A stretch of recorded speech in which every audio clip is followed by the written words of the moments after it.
Welcome to the Banker Lamp. Please enjoy the video. In this video, I will show you how to make cupcake paper easily at home. First, gather your materials. You'll need a roll of parchment paper, a pair of sharp scissors, a pencil, and a standard 12-cup cupcake pan.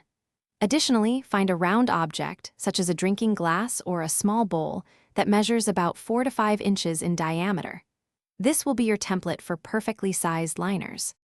Now, take your parchment paper and lay it flat on a clean surface. Position your chosen round object, like a glass, onto the paper.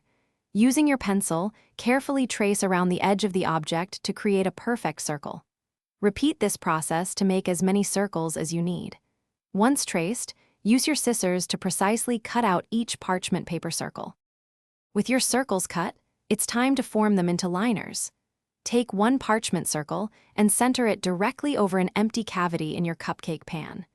Gently press the paper down into the cavity, allowing it to conform to the shape.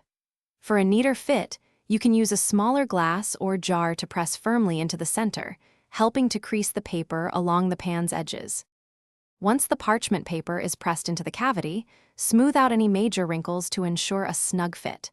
Your homemade cupcake liners are now complete and ready to hold your delicious batter. This simple method allows you to create custom liners anytime, saving you a trip to the store. Enjoy baking your favorite treats with these easy-to-make, perfectly fitting liners. Thanks for watching. If this was helpful, leave a like and consider subscribing. See you next time.